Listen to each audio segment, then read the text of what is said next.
계속되어지는 예레미야 말씀 안에서 우리는 한 가지 확실한 하나님의 음성을 발견할 수 있는데, 그것이 바로 하나님이 행하신다라는 사실입니다. 그 하나님의 행하심은 세계의 모든 주권이 하나님께 달려 있음을 우리가 알게 하는 것이고요. 세상의 것들이 사람의 생각과 그 어떠한 힘의 원리, 그러한 것들이 아닌 오직 하나님께서 주시는 은혜의 시간으로 우리들의 인생을 덮을 수 있다라는 그러한 생각들을 하게 만드는 것입니다. 우리들도 인생을 살다 보면 우리들의 인생 속에서 하나님이 나의 주권을 가지고 계시고 세상의 모든 것들의 주권자 되신다라는 사실들을 인정하는 것, 이것이 가장 중요한 핵심이라고 우리가 생각할 수 있는데, 과연 저와 여러분들은 그러한 하나님의 주권을 인정하며 살고 계십니까? 하나님의 주권이 있다라는 그 사실을 인정하는 것은요, 내가 계획하고 내가 생각하는 것들이 이루어지지 않는다 할지라도, 또 내 뜻대로 내 인생이 살게 되지 않는다 할지라도 하나님께 순복할 수 있는 마음을 갖는 것이라고 우리는 그렇게 이해할 수 있습니다. 오늘 우리가 묵상한 예레미야 46장 13절 28절 말씀은 우리가 주일에 들었던 말씀에 이어서 이제 애굽이 갈그미스에서 바벨론과 전투를 하게 되고, 그 갈그미스 전투에서 참혹한 대패를 한 이후에 오늘 이제 13절로부터의 이야기가 이루어지는 것입니다. 오늘 말씀 13절에 보면 바벨론의 느부갓네살 왕이 와서 애굽 땅을 칠 일에 대하여 선지자 예레미야에게 이르신 여호와의 말씀이라. 갈그미스 전투에서 대패를 하였는데요, 전투에서 지고 났는데도 거기서 끝이 아니었습니다. 바벨론이 이제는 애굽 땅을 침공하려고 하는 그러한 예언이 선언되어지는 것입니다. 애굽이라고 하면요, 우리가 그 세계사를 살펴보면 사실 일반적으로 많은 사람들이 5대 제국해서 바벨론, 아수르부터 시작해서 아수르, 바벨론, 그 다음에 페르시아, 헬라, 그 다음에 로마 제국까지를 이야기하거든요. 그런데 저는 사실 애굽도 하나의 제국적인 모습이 있었다라고 해서 가장 먼저 제국의 모습을 갖췄던 나라가 아닌가라고 좀 생각을 합니다. 애굽이라는 나라가 딱 보면 역사 속에서는 가장 긴 제국의 형태로 그렇게 있었던 나라라고 그렇게 생각이 됩니다. 오늘 우리가 묵상한 이 예레미야 말씀이 주전 625년 정도부터 쓰여졌던 책이니까요.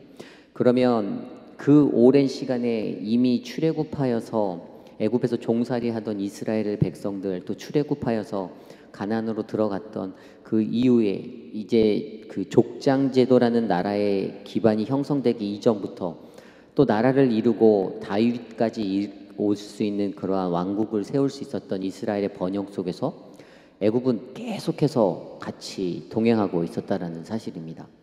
그런데 그들은 항상 자신들 마음속에 어떠한 생각이 있었냐면, 우리는 강하다라는 마음이 있었어요.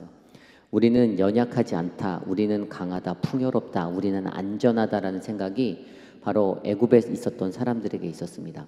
왜냐하면 남들에게 지배당하기보다는 다른 사람들을 지배하였던 나라가 애굽이었고요, 다른 사람들을 데려다가 종살이 시킬 수 있는 능력이 있었던 나라가 바로 애굽이라는 나라였기 때문입니다. 그런데 오늘 말씀에서 그들의 땅에 이제 바벨론이라는 신흥 제국이 도래하면서 그들에게 침공이 있을 거라는 하나님의 말씀이 선포되어지는 것입니다. 그래서 14절에 너희는 애굽에 선포하며 믹돌과 놋과 다바네스에 선포하여 말하기를 너희는 굳건히 서서 준비하라, 내 사방이 칼에 삼키오느니라. 그들 스스로가 안전하다라고 생각되었을 때 그들에게 선포되어지는 말씀이 뭡니까? 너희들이 굳건히 서서 준비하라라는 그러한 하나님의 음성을 듣게 됩니다. 이때 이스라엘 사람들이요, 바벨론에게 남유다가 멸망되고 그들이 도망하여 애굽으로 피할 것들을 선택하였을 때 그 사람들은 애굽에 있는 4개 지역으로 흩어져서 살았습니다. 오늘 말씀에 나온 대로 믹돌과 놋과 다바네스라는 곳이 있었고요, 또 바르도스라는 곳도 있었어요. 그 4곳에서 흩어져서 살았던 이스라엘 백성들, 사람들이 있었지만 그들이 그 땅으로 도망하였던 것도 애굽이라는 땅이 안전하다라고 믿었기 때문에 그 땅으로 가면 우리가 살 수 있을 거다, 나의 생명을 유지할 수 있을 거다라는 그러한 기대가 있었던 것입니다. 애굽 사람들이 이전에 가졌던 생각과 동일했던 것이죠. 우리는 강하다, 우리는 안전하다, 우리는 아무 문제 없다라는 그러한 생각들. 그 생각들이 남유다에서 이제 나라를 버렸던 이스라엘 백성들에게도 같이 틈타들게 되었다라는 것입니다. 어쨌든 오늘 하나님의 말씀은 그러한 애굽 땅에 거하는 그곳에 선언되어지는 하나님의 말씀입니다. 그 땅이 멸망당할 것이니까, 그 땅이 또 공격을 당할 것이니까 너희들은 준비하라, 너희는 서서 굳건히 서서 준비하라 라는 하나님의 말씀이 들려오는 것입니다. 여기서 우리가 이해해야 할 것은 14절에 나와 있는 너희는 굳건히 서서 준비하라라는 것을 한번 생각해 볼까요? 전쟁을 준비하라는 하나님의 음성으로 들을 수 있습니다. 너희들이 공격당할 것이니까 방어를 준비해, 이렇게 들을 수 있죠. 하지만 이것은 애굽이라는 나라의 입장에서 들을 수 있는 거고요. 하나님의 백성의 사람들 입장에서는 이 음성을 어떻게 들어야 할까요? 우리의 삶들이 평안하다라고 느낄 때, 나는 안전하다라고 느낄 때, 나는 괜찮아라고 생각될 때 하나님의 음성이 너희는 굳건히 서서 준비하라라고 들려온다라면 여러분들은 그것을 어떻게 해석할 수 있겠습니까? 저는 그 부분이 바로 우리가 하나님의 말씀 안에서 나를 견고히 세워가는 그러한 사람으로 서야 한다는 것입니다. 우리들의 인생이 내가 평온하다고 느낄 수 있고 또 내가 때로는 평온하지 못하다, 어렵다라고 느낄 수도 있는 삶의 환경들이 다 다를 거라 생각됩니다. 그런데 그러한 삶의 환경 속에서 우리가 하나님의 말씀을 붙잡는 것은요, 우리들 스스로를 굳건히 세울 수 있는 유일한 기름을 우리가 기억해야 한다는 것입니다. 나를 믿고 내 지식을 믿고 내 눈에 보이는 환경을 믿고 그래서 나는 안전하다, 나는 아무 문제 없다라고 인생을 살아가는 것, 그것이 중요한 것이 아니다라는 것이죠. 또 어떠한 사람들은 곤란한 환경에 처해 있지 않습니까? 내 삶의 환경이 아픕니다. 상처받았습니다. 깨질 것 같은 마음이 있습니다. 그런데도 그때에도 우리에게 하나님의 음성은 너희는 굳건히 서서 준비하라. 무엇을 준비하라는 것일까요? 사단이 우리를 공격해서 우리를 무너뜨리려고 하고 우리를 넘어뜨리려 하는 그것을 방어하라는 것입니다. 어떻게요? 하나님의 말씀 안에서 그 말씀을 붙잡아서 그 위기를 벗어날 수 있는 사람으로 서라는 것입니다. 수많은 사람들이 문제를 안게 될 때는요, 그 문제에 집중하게 됩니다. 내가 갖고 있는 환경, 내가 갖고 있는 그 배경, 내가 왜 이렇게 됐지? 왜 내 삶이 이렇지? 그래서 하나님의 음성보다는 사람의 음성을 듣기를 더 좋아하고요, 사람들로부터 무언가 해결책을 받고자 할 때가 정말 많습니다. 그런데 가장 중요한 것은 하나님이 우리의 주권자 되심을 인정한다라면 우리의 영적인 민감함은 사람을 향하는 것이 아니라 하나님께로 향하여 그 음성을 들을 수 있는 그 길이 우리 안에 열려야 한다는 사실들을 저와 여러분들이 믿으시기를 바랍니다. 계속해서 말씀을 보기 원합니다. 15절 말씀에 너희 장사들은 쓰러짐이 어찌함이냐, 그들이 서지 못함은 여호와께서 그들을 몰아내신 까닭이라. 다시 한번 15절 말씀 안에서 우리의 모든 주권이 하나님께 있음을, 세상의 모든 천지 만물의 모든 것들이 하나님 손안에 있음을 확신시켜 주십니다. 애굽이라는 나라가 절대로 쓰러지지 않을 것 같은 그 나라가, 그 안정해 보이는 그 땅이 패하게 되고 지게 되는 그러한 역사는 바로 하나님께서 그들을 몰아내시기로 하신 까닭이라고 그 이유를 하나님께 두었습니다. 세상의 모든 주권이 하나님께 달려있다라는 사실들을 인정할 수 있는 마음, 그것이 오늘 이 시대를 살아가는 저와 여러분들에게도 동일하게 필요하다라는 말씀입니다. 내가 처한 환경을 생각해 볼 때 그 처한 모든 환경은 하나님 때문이다라고 생각할 수 있는 그러한 생각들을 하십시오. 그렇다라고 하나님 때문이라고 해서 하나님 앞에 하나님께 클레임하고 블레임하라는 이야기가 아닙니다. 하나님께서 다스리시는 그 모든 것에는 생사화복이 함께 있지 않습니까? 때로는 잘 될 수도 있고 잘 안 될 수도 있고, 그래도 그 모든 것들은 하나님의 주권 아래 움직이는 계획이라는 사실을 인정하는 것이 올바른 그리스도인의 자세고 모습입니다. 계속해서 말씀을 볼까요? 16절 말씀, 그가 많은 사람을 넘어지게 하심에 사람이 사람 위에 엎드려지며 이르되 일어나라 우리가 포악한 칼을 피하여 우리 민족에게로 우리 고향에게로 돌아가자 하도다.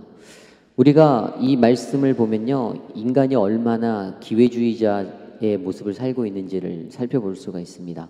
17절에도 그들이 그곳에서 부르짖기를 애굽의 바로 왕이 망하였도다 그가 기회를 놓쳤도다 라고 설명하고 있습니다. 남유다에서 나라를 잃어버렸던 사람들이 도망하기로, 하나님의 말씀은 바벨론의 포로가 되어서 살아라 70년의 시간을 보내라라는 말씀인데, 자신들의 살 길을 찾아 떠났던 사람들이 그 남은 자들의 모습이었습니다. 그들이 애굽이라는 땅으로 그렇게 가서 살았는데 잘 살 줄 알았는데 몇 년 못 살았어요. 얼마 되지 않아서 그들에게 이런 고난이 닥쳐오니까 그들의 말의 태도가 어떻게 나옵니까?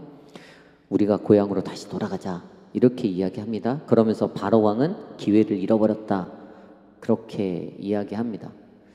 사람들이 기회주의자적인 모습으로 살 때 그 기회주의자적인 모습은 어디서 옵니까? 자신만을 생각하는 이기주의에서 오는 것이죠. 다른 사람을 조금이라도 배려를 한다라면 사실 내게 찾아오는 기회를 쫓기보다는 조금 더 인정이 넘치고 조금 더 사랑이 넘치는, 그래서 넓지 않아도 좁은 길을 선택할 수 있는 게 진정한 그리스도인들의 모습이다라고 저는 생각합니다. 그런데 사람들 안에 항상 이기적인 마음이 있습니다. 내가 조금 더 잘되고 내가 좀 더 좋은 길을 걸어가고 내 인생이 더 행복할 수 있다라고 믿는 그 마음들이요 어떻게 해요? 그 마음들은 우리를 기회를 쫓는 사람들로 만들어 버린다라는 것입니다. 그러기에 세상에 사는 사람들이요 사랑이 없어 보이고, 세상에 사는 사람들이 인정이 없어 보이고 메말라져 가는 그러한 모습으로 드러난다라는 것이지요. 근데 이 시대를 살았던 이스라엘 백성들도 자신들의 삶에 그러한 것들이 초점되어져 있었습니다. 내가 조금 더 생존할 수 있는, 내 삶이 조금 더 안정적일 수 있는, 포로로 끌려가는 것보다 차라리 애굽 땅에서 사는 것이 내 인생의 평안이다라고 믿었던 것처럼 그들은 그렇게 기회를 쫓아 살아간다는 것입니다. 이러한 사람들의 모습을 보며 우리도 또한 우리들의 모습을 돌아볼 수가 있습니다. 내 인생에서 나는 기회를 쫓으며 살지 않았는가? 한번 여러분들 생각을 한번 가만히 해보십시오. 여러분들의 인생 가운데 여러분들은 어떠한 인생들을 사셨습니까? 물론 이 자리에 계신 분들은 전혀 그런 삶을 사시지 않은 분들이라 저는 확신합니다. 그런데 우리들이 인간이기 때문에 때로는 내 안에 펼쳐지는 수많은 선택 가운데서 조금 더 내게 편한 것들 선택할 때가 간혹가다 생겨날 수가 있기 때문에 이러한 생각들을 해보자라는 것입니다. 우리가 하나님 앞에서 그리스도인으로 살아갈 때에는요, 우리는 기회를 쫓기보다는 하나님의 진리를 쫓아 살아가는 인생이 되기 원합니다. 그것은 그 길이 좁고 험난하고 힘들고 어렵다 할지라도 우리들이 하나님 앞에서 받은 사명으로 그 마음으로 살기에 그 모든 것들을 감당할 수 있음을 기억하시며 나아가시기를 간절히 부탁드립니다. 계속해서 말씀을 보기 원합니다. 18절 말씀에 만군의 여호와라 일컫는 왕이 이르시되 나의 삶으로 맹세하노니 그가 과연 산들 중에 다불같이 해변에 갈멜같이 오리라. 이 18절 말씀 이후에는요 이제 하나님의 심판에 대해서 선언합니다. 결국에는 이들의 인생이 어떻게 됩니까? 19절의 말씀에처럼 애굽에 사는 딸이여 너는 너를 위하여 포로의 짐을 꾸리라. 노비 황무하여 불에 타서 주민이 없을 것임이라. 결국에는 바벨론의 포로로 다시 돌아가게 만드시는 하나님을 발견합니다. 그들이 포로가 안 되려고 도망하였지만 딴 곳으로 가버렸지만 애굽으로 왔지만 결국에 그곳에서도 바벨론이라는 나라의 포로가 될 수밖에 없는 그들의 그 운명을 그들이 바라보게 하시는 겁니다. 거봐, 내가 너한테 말했잖아. 애초에 바벨론의 포로로 열심히 살으라고 말했는데 네가 도망가도 결국에는 너희는 내 손바닥 아니야 라는 그 음성을 우리가 들을 수 있는 것이지요. 그리고 20절부터 25절까지는 애굽에 피할 수 없는 이제 패함에 대해서 설명하고 있습니다. 그런데 이 이야기는 보면 애굽은 심히 아름다운 암송아지일지라도 북으로부터 새파리떼가 줄곧 오리라. 또 그 중에 고용꾼은 살찐 수송아지 같아서 돌이켜 함께 도망하지 못하고라고 계속해서 설명합니다. 이 다니엘서 2장에 보면 그 바벨론의 느부갓네살 왕이 자신이 꿈꿨던 그 꿈에 대한 해석을 많은 점성가들과 주술사들에게 부탁하였지만 해석하지 못하였고 결국 그 꿈을 해석하였던 다니엘을 만나게 되지요. 다니엘이 해석하여 줬던 꿈은 그 모든 것들이 왕에게 좋은 길조입니다. 왕이 이 제국과 이 세계를 다스릴 통치자가 될 것입니다라고 설명하면서 바벨론과 페르시아와 헬라와 로마 제국들이 그 앞에서 무릎 꿇게 될 것이라는 것에 대해서 설명하여 줬습니다. 그런데 여기에서 굉장히 의미심장한 말이 다니엘에 의해서 선포되는데요. 다니엘서 2장 29절 30절 말씀입니다.